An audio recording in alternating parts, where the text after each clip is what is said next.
All right, here's a big one. The Flash. Who would you go with? I would go with Ryan Reynolds. Now, when I said that he was completely wrong for Green Lantern, all right, I love Ryan Reynolds. The dude's fantastic.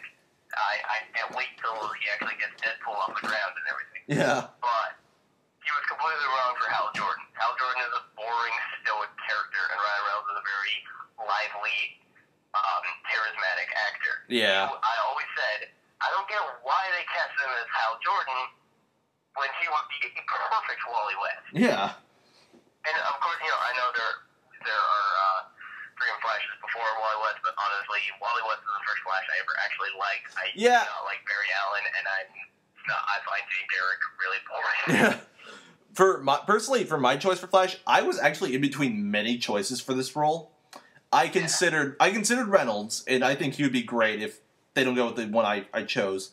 I considered Joseph Gordon-Levitt, even though I don't think he would do it just because he's got Batman. Well, he's got Batman to his credit now, so yeah. Oh yeah, I don't think Levitt would do it, but I think he would be phenomenal in the role.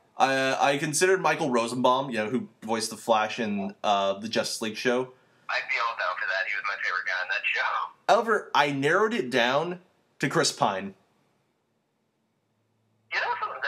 That would actually be pretty sweet. He's not my first choice, but that would be. I think he's got the charisma, he's got the charm, he's got the wit, he can be really, really funny. So I can say. Oh, by the way, as far as which Flash they should use, I think they should do Wally West and keep West's personality intact, but give him elements from Barry Allen's personality as well. Yeah, I always thought something really interesting to do instead of having him start out being the first Flash. Start out the Flash movie, which should come out before Justice League. Yes, DC, listen to us. Yeah, you listen to the people on YouTube who you totally watch for ideas. Yes, the Z-list celebrities. Well, actually, you're pretty high up there since you're on Web of Cinema now. Well, I mean, you've been on Web of Cinema for a while, but you're a contributor to that site. Yeah. Me, I have nothing. This is all I have. Dream. It's like that conversation we had in movie discussion. Join me, James. Yeah. I'm sorry. Go ahead. What was I saying? Oh yeah. So, the Flash movie, I think what they should do is start it out with Wally West as the Flash and everything, but establish that he's not the first Flash. Yeah. Have Barry Allen be a character. Have Jay Garrick be a character. Have them be father figures, mentor figures to him. Yeah. People let it go to, the pal around, have a beer with, but also, for advice and shit. And that, as much as I'm not a Barry Allen fan as the Flash, I always love Barry Allen as a mentor figure. I always liked Jay Garrick as a mentor figure. I actually had a relationship manifested on the screen. I think that's what they should do. Not completely ignore Allen and Garrick. Just not have them be the Flash anymore. I actually had an idea. They could say that because how isn't it? I can't remember. Isn't it West is the nephew of Iris West? Who's Barry Allen's girlfriend. Isn't that it? Yeah. Yeah. So here's what they could do. They could say Barry Allen and Iris West, they're married, and their nephew, Wally, lives with them. And Allen's an absent-minded scientist who's trying to come up with, the perfect serum to increase the speed. The first person to do it was Jay Garrick, and he went so fast that he broke the Speed Force. And that would come into play in the Justice League movie when the Flash saves everyone and breaks the Speed Force in the process. Yeah. Oh yeah.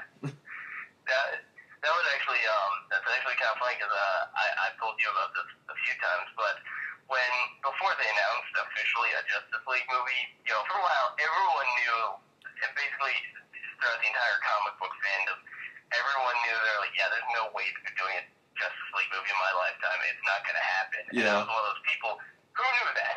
Yeah, me too. So I wrote a Justice League screenplay. Yes, and I would love to read it one day. I mean, if that's cool with you. If I can find it, I'll give it to you because it's. I don't think it's not great or anything, but I mean, it's fun.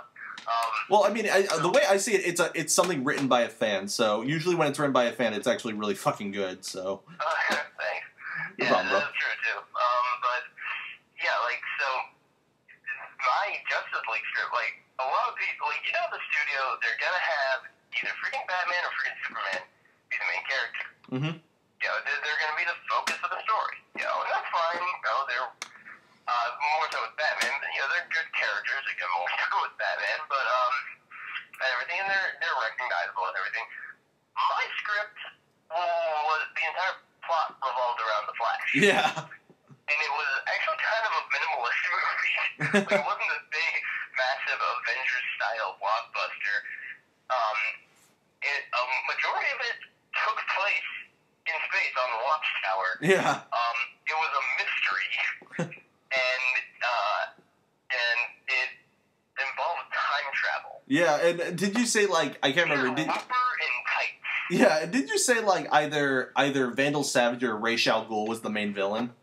Yeah, I think Vandal Savage was in the movie, and I think Ra's al Ghul was like the main villain. Yeah, that would be fucking awesome. And you said the question would be like a major supporting character, which is also. And the question was, he wasn't a member of the League itself, but he was a major character and pivotal to the plot. Yeah.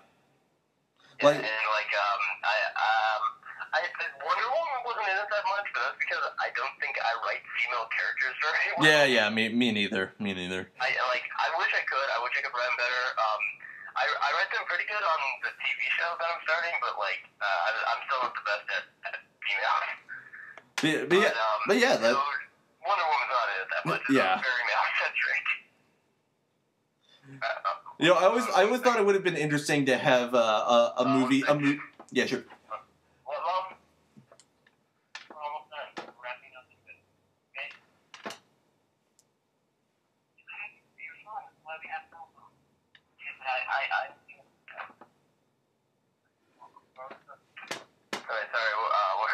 Well, I was saying, I always thought something interesting in a Justice League movie is if they were doing a time travel movie, they could go to a future, and they meet Damian Wayne, but in this version, he's not a douche, and he's the son of Batman and Wonder Woman. Oh yeah, that would be awesome. Oh man. Okay. Well, I'm sorry. That sounds great, dude. We're getting kind of distracted here, but yeah, we're fan fapping at this oh point. yeah. Okay. All right. Now here's a big casting choice. John Jones, Martian Manhunter. Who would you go with? For me, only two actors spring to mind that could really do that role justice, and that's either Doug Jones or Paul Bettany. I could see either of those. Yeah, especially if they do Jones, it would have to be freaking awesome makeup. Which also brings me, this also does remind me of my directorial choice for the movie too, which I'll say later. But wait, were you gonna? Wait, let me guess. Guillermo del Toro. How did you know? Doug Jones. No, that would be fucking awesome. Actually, if I were choosing the director for a JLA movie, I would go with. I could give it to Rian Johnson just because he's. I would choose him for Rian Johnson would be fantastic. Either Rian Johnson or J.J. Abrams. I would love to see actually. Abrams will be great. There'll be lots of lens flicks. It'll be fantastic. All right. Actually, for my choice for Martian Manhunter, this is weird because this is such a big actor, but yeah. Kevin Spacey. Holy shit! Actually, that would be awesome. I'm a Spacey fan. I mean, I know people might think it's weird because he played Luthor, but dude, that was 7 years ago. I think people have forgotten at this point. Yeah, I'm a defender of Superman Returns. Yeah, me I think too. the movie's underappreciated, but does anyone really remember Superman Returns? And if they do they really remember who played Lex Luthor in that movie? Yeah, and the way I see it, like with Spacey, John's a shapeshifter. He can change into whatever form he wants, and I mean, he could choose the form of Kevin Spacey. You never know. But I'd choose the form of Kevin Spacey. Kevin Spacey is awesome. They could go two ways with this. Even though I would love for them to do makeup, if Spacey felt like he was too old to be confined to that makeup, then I would be okay with them doing motion capture personally. But if it's done well, I'm fine with motion Yeah. As long as it's not I green. would prefer makeup and practical. But Yeah. motion capture, I have no problem with if it's done well. Now, who would you go with for Green Arrow? Green Arrow, for me, I know he's getting kind of old for the role, but Kiefer Sutherland has got to be Green Arrow. I could see Sutherland, and I could also actually I was kind of thinking about Eric's choice for John C. McGinley, but for my choice, I chose Charlie Hunnam from Sons of Anarchy and Undeclared. Oh, you would be. I can totally picture him. I mean, a lot of people. It's funny because it's a hard role to cast. Like, Yeah. harder than you'd think. Because really, when you think about how many, even in terms of look, narrowing it down to look, how many blonde actors are out there? Yeah. Like notable, like actual good blonde actors, and I'm not talking about freaking Lucas Till. Yeah. Lucas Till. The most underwhelming actor this side of Orlando Bloom. Oh, poor Orlando. Actually, no, because Orlando Bloom's at least impressed me a few times. Orlando Bloom gets screwed over more than 60 Spider-Man. Yeah, sure that. 60 Spider-Man. Look at all the fucks I give. Yeah. Oh, so cold. Feel my nipples. I would agree, but however, you're a little bitch. Spider-Man can get a mustache. No one can get a mustache. Spider-Man, help us get the rest of the children out. Sorry, I'm not in the Avengers. Oh, man. But yeah, I think Hunnam would be a good choice because even though people would argue that he's too serious given his performance on Sons of Anarchy, but Oh, if you God, yeah. but if you see him